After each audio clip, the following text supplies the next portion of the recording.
Hello everyone, मैं सुमन केसरी। तो friends, बारिश स्टार्ट हो चुकी है, तो अब हमें अपने गार्डन में ऐसा क्या करना चाहिए जिससे कि हम पूरी बारिश का फ़ायदा उठा सके और हमारे गार्डन में जो प्लांट्स लगे हुए हैं वो अच्छे से ग्रो कर सके। क्योंकि गार्डनर जो होते हैं बारिश का बहुत ही बेसब्री से इंतज़ार करते हैं, पर कुछ फ़ायदा भी हमें होता है बारिश से और कुछ नुकसान भी हमें हो जाता है। तो फ़ायदा हमें क्या क्या होता है और नुकसान हमें क्या क्या हो जाता है, तो आज इसी बारे में मैं बात करूँगी। तो कुछ इन्हीं बातों को ध्यान में रखते हुए फ्रेंड्स, हमें अपने गार्डन में ये कार्य बिल्कुल कर लेने चाहिए जिससे कि हम बारिश का पूरा फ़ायदा उठा सकें और हमारे गार्डन को कोई नुकसान भी ना हो। तो फ्रेंड्स, सबसे पहले मैं बात करती हूँ कि हमारे जो प्लांट होते हैं वो कोई भी पौधा हो सकता है, कोलियस हो चाहे कोई और भी हो। तो वो बड़े प्लांट हमारे हो जाते हैं। बड़े प्लांट होने के कारण हम जो है उनकी कटाई छटाई मई और जून के महीने में नहीं कर सकते।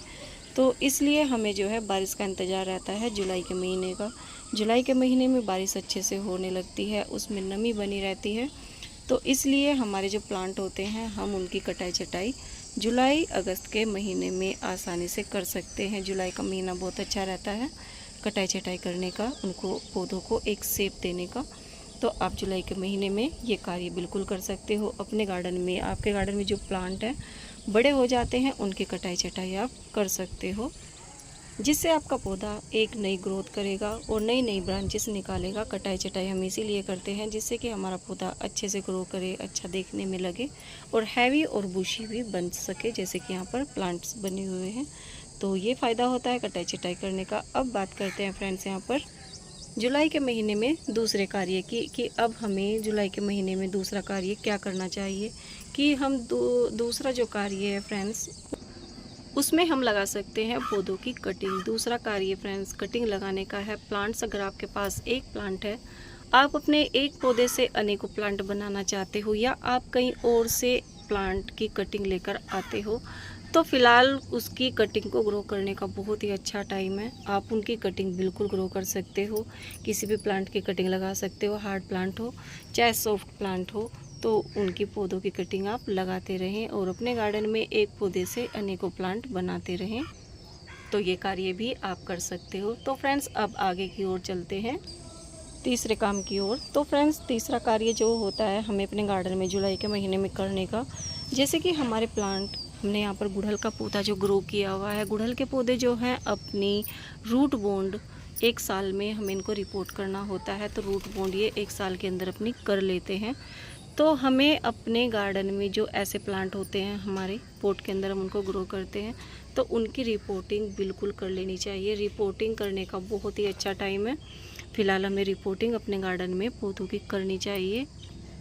जुलाई के महीने में रिपोर्टिंग करने से ना ही तो हमारे पौधे को कोई प्रॉब्लम आएगी, ना ही कोई दिक्कत आएगी। तो और आप इस पौधे को जो है रिपोर्टिंग बिल्कुल कर सकते हो, एक पॉट से दूसरे पॉट में लगा सकते हो। तो आप ये कार्य भी ज़रूर कर सकते हो अपने गार्डन में।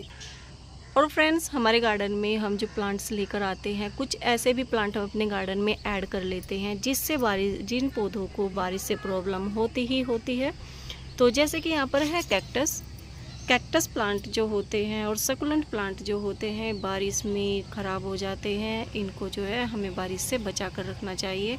चाहे आपने कोई भी प्लांट अपने गार्डन में कैक्टस के या सकुलेंट के ग्रो किए हुए हैं, तो आप इन पौधों को बारिश से बिल्कुल बचाएं, क्योंकि इनको आप सभी जानते हैं जो भी इनको लगाते हैं, इनको जो है पानी की बहुत ही कम आवश्यकता होती है। तो आप इन पौधों को बारिश से जो है ऐसी जगह पर रखें जहाँ पर बारिश ना आती हो। अगर आपने इन प्लांट को अपने खुली बारिश के नीचे रख दिया तो आपके प्लांट आपको नहीं मिलेंगे, ये ख़राब हो जाएंगे, क्योंकि इनके लिए पानी जो है अच्छा ज़्यादा नहीं रहता। तो कम पानी में ही चलते हैं, तो कम पानी का ही आप ध्यान रखें, इनको पानी में बिल्कुल भी ना रखें। और फ्रेंड्स, ऐसा ही है यहाँ पर एक विंग का प्लांट। विंग का प्लांट भी जो होता है, जो देसी होते हैं, ये तो बहुत अच्छे से ग्रो करते हैं, बिल्कुल भी कोई प्रॉब्लम इनको नहीं आती। हरे भरे रहेंगे, काफ़ी अच्छी फ्लावरिंग करेंगे हमारे गार्डन में। पर जो यहाँ पर हाइब्रिड जो प्लांट होते हैं, जो कलरफुल ये होते हैं, तो इनको जो है एक्स्ट्रा वाटरिंग और बारिश से बहुत ही एलर्जी होती है। इनको जहाँ एक्स्ट्रा वाटरिंग आपने बरसात के मौसम में कर दी, तो इन पौधों में यहाँ पर थोड़ी सी एक्स्ट्रा वाटरिंग हो गई होगी और बारिश में देख सकते हो क्या हालत इन प्लांट्स की अभी होने लगी है, अभी हुई नहीं है। तो ख़राब होने ये स्टार्ट हो जाते हैं जहाँ इनको बारिश की जो है पानी इनको बारिश का मिल जाता है। तो इन प्लांट को भी आप बारिश से थोड़ा बचा कर रखें, एक्स्ट्रा वाटरिंग इनमें बिल्कुल भी ना करें, तो ये भी बहुत जल्दी से ख़राब होते हैं। और फ्रेंड्स, आप एक बात का और ध्यान रखें, आपके गार्डन में अपने जो प्लांट्स लगाए हुए हैं पॉट के अंदर जो खरपतवार जम जाती है जैसे कि यहाँ पर, तो इसको आप साथ साथ ही निकालते रहें, जब छोटी हो तभी निकालते रहें, क्योंकि बरसात के मौसम में हमारे पौधे तो ग्रोथ अच्छे से करते ही हैं, पर ये भी बहुत ही अच्छे से ग्रो करते हैं, इतनी तेज़ी के साथ बढ़ते हैं कि जैसे ही आपने 1-2 दिन ही इनको छोड़ दिया, जो खरपतवार हमारे गार्डन में जम जाती है, तो उसी में जो है ये बहुत ही तेज़ी के साथ ग्रो करते हैं, एकदम पूरे पॉट को हमारे कवर कर लेते हैं, हमारे पौधे को भी फैलने नहीं देते। तो ये घास वगैरह जो जम जाती है हमारे पौधे के अंदर, तो आप इसको भी साथ साथ ही निकालते रहें। पॉट की साफ़ सफाई का भी आप अच्छे से ध्यान रखें, ये बिल्कुल भी आप इसके अंदर घास ना जमने दें। और फ्रेंड्स, अगर आप गुलाब के पौधे की हार्ड प्रूनिंग फ़िलहाल करना चाहते हो तो इसकी हार्ड प्रूनिंग कर सकते हो, क्योंकि अब आपने अगर देरी कर दी तो इसकी जो है अब नई नई ब्रांचेस निकलनी स्टार्ट हो चुकी है। पूरी बरसात अब ये बहुत ही अच्छे से फ्लावरिंग करेंगे हमारे गार्डन में। तो अगर आप करना चाहते हो उसकी हार्ड प्रूनिंग तो कर सकते हो, जब नई नई ब्रांचेस निकलने से पहले, उसके बाद आप इसकी कटाई छटाई बिल्कुल भी ना करें। तो फ्रेंड्स, ये थी कुछ ऐसी जानकारी जो बरसात में हमें अपने गार्डन में कर लेनी चाहिए, जिससे कि हमें बाद में पछताना ना पड़े। तो अगर आपको मेरी जानकारी अच्छी लगी हो तो कमेंट कर ज़रूर बताना, लाइक और सब्सक्राइब ज़रूर करना। Okay guys, bye.